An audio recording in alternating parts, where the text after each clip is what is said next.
Before we get started with the video today, guys, I want to let you viewers out there know that only a small fraction of you guys currently watching are actually subscribed to my channel, so make sure to smash that subscribe button for instant updates about videos that I release and other announcements, and also smash that like button to help my channel out. Enjoy the video. Yo, what is up guys and gals? Welcome back to another one of my Epic 7 YouTube videos. Today I'm going to be covering Rimuru, one of the new collab units. He's actually the first banner unit you can get from the Tensura collab. The second unit, Milim, you can get next week, which will be replacing the Charlotte banner, I believe.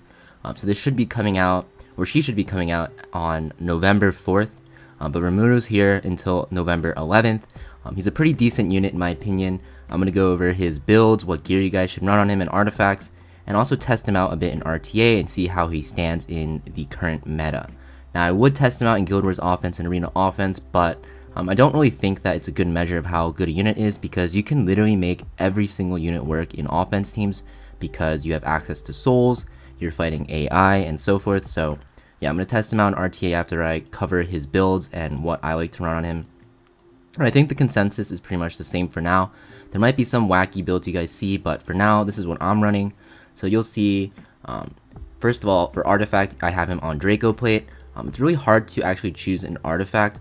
I actually think that this one is probably not bad, his own, but you kind of want this maxed out because you want this at 100% chance to get the random buff.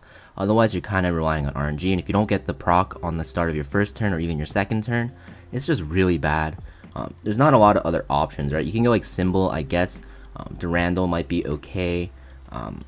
Draco plate is what I'm running him on, and I think it is probably the best. And even Sigurd's Scythe might be okay if you decide to run him on a more tanky build, on like a bruiser, like counter set. But in my opinion, looking at his kit, I think he's more of like a damage dealer. Even though he is a warrior, you're not going to build him like Rem or Ravi, where you want like pretty tanky stats like 18k HP and stuff like that. I think just having him fairly squishy, a little bit of bulk, and a lot of damage is the way you want to build him. If you guys don't know what his skills do, his S3 is a single target attack. It attacks and then inflicts either 5k up to 10k fixed damage.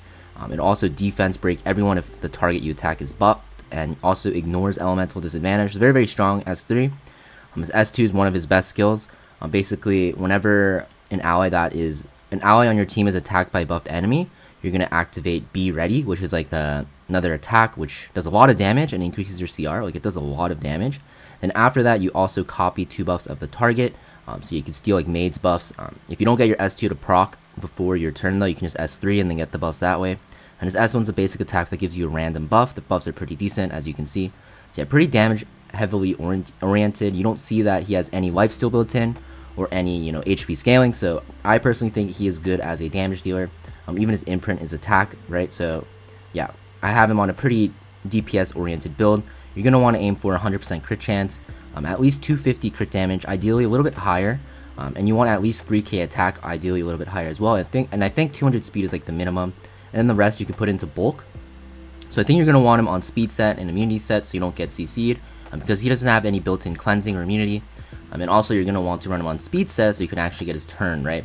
Counter might be okay if you run Sigurd on a more tanky build, but I think speed set's the way you want to take your build in general. So I'm just going to go over his gear real quick. So you'll see that I do have him on the 4 speed and 2 immunity. So this is his weapon, not that great. I have him on pretty decent gear, but not my best gear. So the stats are a little weird. Like, even this helmet is not reforged, and even then the rolls weren't that great, but it is usable. I'm running him on the raid chest as well. This one's one of my worst raid chests. This is one of my necklaces. For purple gear, it's pretty decent actually. One of the better purple necks I can have. Very, very good. Crit chance neck, because he doesn't get that much crit from awakening, if at all, I think. So you get a lot of value out of crit chance neck over crit damage, because crit chance is just worth more rolls, if you guys did not know that. Crit chance next, if you can fit it in over crit damage, you're getting more stats out of it, like value. His ring is pretty decent as well. I just have to gem out this effect resist. Ideally, I think this is a little bit too much HP. If the HP went into crit damage, would be a lot better, but it's okay. It makes him a little bit more bulky. And his boots are also a work in progress. I need to either switch this out or gem the HP for, crit chance, and then switch around some other pieces or something, but for now it's okay. So you'll see that this is my stat guideline. I really recommend running on these stats. If you can't reach these stats though, it's fine. You can make him like a little bit slower, a little bit less HP and defense, but he primarily is going to be a damage dealer. He works similar to Celine in a sense with his S2, but instead of, you know, cutting, he's going to be buffing everyone. And then when he gets his S3 off, it does so much damage, it's crazy. You can literally one-shot squishies, you do like 13, 14k damage instantly. So yeah, very, very powerful. So yeah, this is my build that I run him on, and let's test him out in 1 or 2 RTA games. And finally, after 45 minutes of looking for a game, I have a game where Rimuru is not either banned or picked by the enemy. Hopefully this one goes through, because I've said this about a million times, and then, you know, either I just don't get to showcase him, or, you know, I just lose instantly. There's one, I'm trying to force his pick, so the drafts aren't going to be that, perfect, and yeah, right off the bat, you'll see that they have to attack me so I don't steal any buffs, which is kind of funny. I'm probably going to go into the Melissa here because this does not get affected by elemental disadvantage. And bam. So you'll see Rimuru's effect on the battlefield is crazy, pretty much. You just see I just one-shot a fire unit. And people really want to play around his what's it called? His S2. Yeah, so this is pretty much over off the bat. But you'll see, like, I did what? How much damage is that? Like, I think that was like 17k? 15k or something? Just insane damage. It's like pretty much an LQC nuke, but Rimuru is a little bit more faster, needs less gear, and yeah, it doesn't need to be against, like, what's it called? A dark unit. The fact that he has his own CR push is really nice. If you have 200 speed, like, you'll cut to the front right away.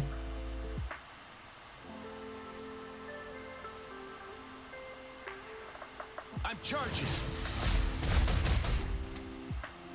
Alrighty, I'll do my best. More meat, less veggies. Perfect. You'll see, like, after his S3's down, he doesn't really do too much. That's why usually people, if you have a book, like a Tog Hells with him, you want to soul burn the S3 because the cooldown's only 2 turns, if that happens. So, unfortunately, I do not have a book, so I cannot. But do some damage here. Actually pretty decent for a defense buffed. Sorry. Yeah, I'm pretty sure my Landy's S3 would have killed that anyways. Whoops. And yeah, the game's just instantly over. I'll try to get another one because that game was pretty fast. Hopefully this one doesn't take, you know, 40 minutes to find. Finally, another game with Rimuru, the boy. We'll see how he does.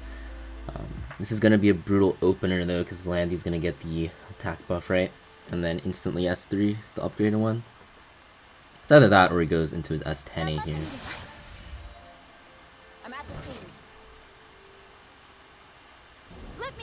Now I think this means I can steal attack buff from my team here, right? So, into my Rimuru counters, because, yeah. I also don't have an attack buff first, this is really nice. Ooh. Huh. Kinda sucks that he got the guiding light, but it's okay. I also got the speed buff. Wait, I got the speed buff from Landy as well. That's pretty cool. I don't think this kills. Oh! Alright, let's have some fun. Well, it killed, guys. Also got that defense break on Landy, so she's gonna die next turn from my T-Surin. I think my Rimuru might die here though. Actually, no way. Wow, this unit's kind of crazy. Oof, it's gonna be close. I think he'll die to Bellion though. Bellion Esther does a decent amount of damage. Yeah, he's dead. He dead. Maybe? Nah, no way. But he did win me the game here. Just off that opener. Yeah, so he does die, but to be expected. Got his S2 off, got the attack and speed buff on everyone. You know, got that, what's it called, off. S3 off as well, killing the Amelia, one shot. Also putting defense break on Landy. Yeah. So honestly, Rimuru kind of won me the game. Like, not even low key, like high key. You know, if that doesn't convince you guys to pull for him and use him in PvP, I don't know what will. He's very highly contested. I know I'm low rank, but I did decay a bit. But yeah, this unit is crazy strong, guys. You'll see that I don't even have that many molas invested into him. So yeah, those are my stats, like I said. But you'll see, like, I'm only +3 on S2 and S3, and S1's only +2. I will max this out once I farm more catalysts. I've just been very lazy. He's literally at +8, and he's doing so much damage.